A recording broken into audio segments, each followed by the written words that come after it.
A primeira explosão não parecia real.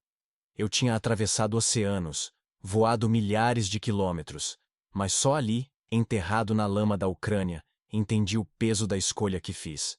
O barulho não era como nos vídeos, era algo que atravessava os ossos, como se meu corpo tivesse virado tambor para a guerra. Eu fechei os olhos e pensei no cheiro de terra molhada da fazenda onde cresci, no interior do Brasil. Aquilo era o que eu conhecia. Mas agora o cheiro era de pólvora, de ferro queimado, de neve suja misturada com sangue. Quando me dei conta, eu já não era apenas o rapaz que sonhava com um futuro melhor. Eu era um estrangeiro perdido, segurando um fuzil que mal sabia manusear direito, em uma guerra que não era minha. E me diga, o que você faria se a promessa de uma vida nova te colocasse frente a frente com a morte em uma terra distante? Eu sobrevivi à guerra da Ucrânia. Mas para entender como cheguei até lá, você precisa saber de onde eu vim. Nasci no interior do Brasil, numa cidade pequena, onde a vida parecia sempre igual. Lavoura, calor escaldante e a sensação de que o mundo acontecia em outro lugar. Trabalhei desde cedo na roça, mas o dinheiro nunca dava. Era sempre o mesmo ciclo de contas atrasadas, dívidas aumentando, sonhos diminuindo. Foi num bar da cidade que ouvi pela primeira vez sobre a guerra de verdade. Um amigo, mais velho, falava com brilho nos olhos sobre brasileiros que estavam indo lutar na Ucrânia. Ele dizia que lá estavam recrutando estrangeiros para a Legião Internacional. Pagavam em dólares. Falava em aventura, em propósito, em chance de começar de novo. Eu ri na hora, mas a ideia ficou como farpa na cabeça. Nas semanas seguintes, aquele papo virou martelo. Quanto mais eu via vídeos na internet, mais parecia que a guerra era um atalho. Eu não entendia nada de geopolítica, não sabia diferenciar bandeiras, mas via jovens do mundo todo atravessando fronteiras para se alistar. Pensei, se eles podiam, por que eu não? Meu amigo insistiu. Ele dizia que tinha contatos, que poderia me ajudar a chegar até o recrutamento em Varsóvia, e de lá seguir para a fronteira. Eu estava endividado, cansado de prometer para minha mãe que, um dia a vida melhoraria. Naquela época, a guerra parecia uma saída, não um beco sem volta. Em poucas semanas, eu vendi o pouco que tinha. Despedi-me da minha mãe dizendo que ia tentar a sorte fora. Não falei em guerra, não tive coragem. Com uma mochila nas costas e pouco dinheiro no bolso, embarquei em um avião pela primeira vez na vida. Não sabia o que me esperava, só sabia que já não havia retorno. O voo parecia não acabar nunca. Cada escala era um pedaço de mundo que eu não conhecia. Do calor abafado do interior do Brasil, desci em aeroportos onde o ar parecia cortante, cheio de idiomas que eu não entendia. Era como se o mundo tivesse me engolido e cuspido em outro século. Quando cheguei a Varsóvia, na Polônia, percebi o peso do que estava fazendo. O frio me pegou de surpresa, atravessando a jaqueta barata que comprei em promoção antes de viajar. As ruas eram largas, cheias de prédios cinzentos, e eu me sentia menor do que nunca. No hostel onde fiquei, conheci outros como eu. Nigerianos, georgianos, até um canadense. Todos falavam da mesma coisa: atravessar a fronteira e se apresentar à Legião Internacional. Alguns eram ex-militares, outros aventureiros. Eu era só um brasileiro sem rumo, mas menti dizendo que já tinha experiência com armas. Lá, qualquer fraqueza era um fardo. Na manhã seguinte, um ônibus lotado nos levou até a fronteira. O clima dentro do veículo era de silêncio pesado. Todos evitavam se encarar. Eu olhava pela janela e via neve cobrindo os campos, um branco infinito que me lembrava o quanto eu estava longe de casa. Na base de triagem, soldados ucranianos checavam documentos e faziam perguntas rápidas. Queriam saber se tínhamos antecedentes, se sabíamos atirar, se estávamos prontos para morrer. Eu assinei papéis em uma língua que mal compreendia, e em troca recebi um uniforme gasto, botas usadas e um fuzil AK-47, que parecia mais velho do que eu. Naquela noite, deitado em um alojamento frio, percebi que não havia mais volta. Eu não era turista, não era voluntário humanitário. Eu era parte de uma guerra. O treinamento começou no dia seguinte à triagem. Não havia tempo para adaptação, não havia espaço para dúvida. A primeira coisa que ouvi do instrutor, um ucraniano de rosto marcado, foi: "Aqui vocês aprendem rápido ou não voltam." A tradução veio de outro voluntário estrangeiro, mas o tom de ameaça não precisava de intérprete. As instruções eram mínimas. Um campo de barro congelado servia como sala de aula. Armas antigas eram distribuídas sem manuais. Aprendíamos na marra, desmontando e montando até os dedos sangrarem.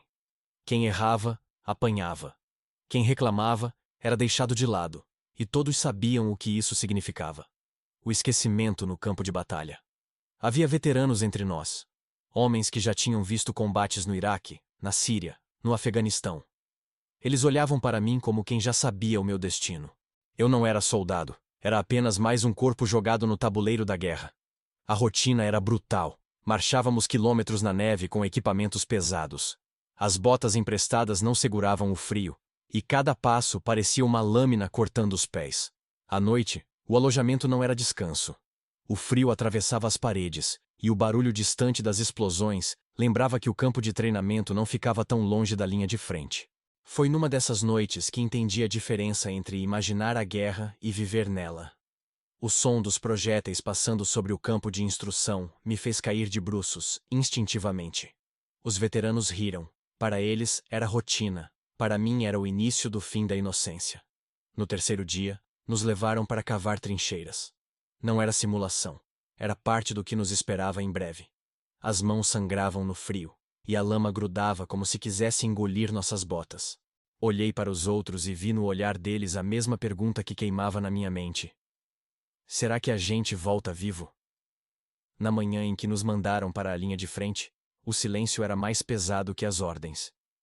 Subimos em caminhões cobertos por lonas, sem saber exatamente para onde iríamos. Ninguém falava. O motor roncava, e a neve caía como um pano branco tentando esconder a sujeira da guerra. Quando descemos, não havia trincheira pronta. Cavamos a posição às pressas, sob orientação de soldados ucranianos calejados. Eles gritavam ordens que eu mal entendia, mas a urgência não precisava de tradução. O cheiro de fumaça já estava no ar, e o céu parecia mais baixo, como se a qualquer momento fosse despencar sobre nós.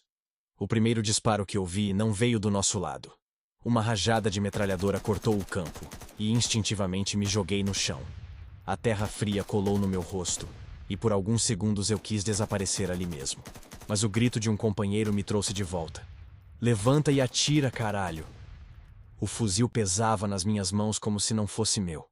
A mira tremia. Os dedos suavam dentro das luvas encharcadas. Quando puxei o gatilho pela primeira vez, não pensei em quem estava do outro lado. Pensei apenas que, se eu não atirasse, seria eu quem cairia. O recuo me sacudiu inteiro, e o barulho parecia rasgar minha cabeça por dentro. Vi um dos voluntários cair ao meu lado, atingido no peito. Não houve tempo de socorrer. Ele caiu olhando para o céu, como se tivesse encontrado sua resposta. Aquilo me fez entender que não era treino, não era vídeo de internet. Era vida contra vida. As horas seguintes se misturaram em fumaça, gritos e estouros. Não sei quantos tiros disparei, nem se acertei alguém. Só sei que quando o sol começou a se esconder, eu ainda respirava. E naquela noite, sentado no fundo da trincheira improvisada, percebi. Não era coragem que me mantinha vivo. Era acaso. Naquela manhã, o céu não clareou. A fumaça cobria tudo como uma cortina, e a neve que caía era tingida de cinza. Não era só mais um dia de combate, era como se a guerra tivesse decidido mostrar seu rosto completo. O bombardeio começou cedo. O chão tremia sem parar.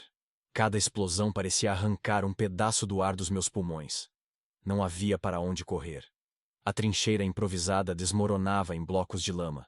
E cada vez que olhava para cima, via estilhaços cortando o céu. Os gritos se misturavam ao barulho das armas. Um voluntário georgiano, que dividia alojamento comigo, foi atingido. Não houve tempo para orações ou despedidas. Ele caiu na minha frente, e tive que continuar atirando por cima do corpo dele. Esse é o tipo de coisa que ninguém conta nos vídeos de recrutamento. O fuzil parecia mais leve agora, talvez pelo desespero. Eu disparava sem mirar, apenas tentando sobreviver mais alguns segundos.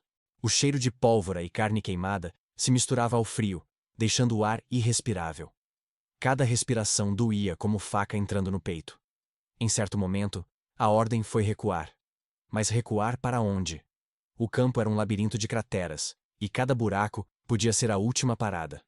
Corri sem saber se corria para a vida ou para a morte. Caí na lama. Levantei. Continuei. Atrás de mim, ouvi mais gritos, mas não tive coragem de olhar. Quando finalmente o silêncio voltou, não parecia vitória. Era vazio. Eu ainda respirava, mas ao meu redor o chão estava coberto de destroços e corpos. Foi ali que entendi que sobreviver não significava sair inteiro. Eu sobrevivi. Mas a verdade é que voltar vivo não significa voltar inteiro. Quando finalmente consegui sair da Ucrânia, não havia comemoração. Não houve medalha, nem aplausos.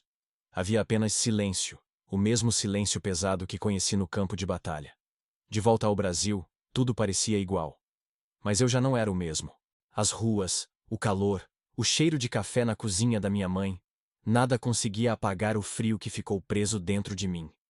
Ainda acordo à noite suando, ouvindo explosões que já não estão lá. Ainda me pego virando o rosto quando ouço rojões, como se esperasse ver o céu se rasgar outra vez. A pior parte não foi enfrentar a morte, mas continuar vivendo com as lembranças. O rosto do georgiano que caiu ao meu lado.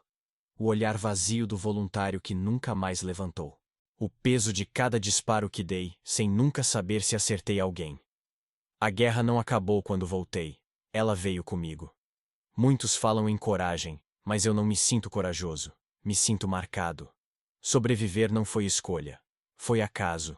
E às vezes, penso que morrer lá teria sido mais fácil do que carregar isso todos os dias.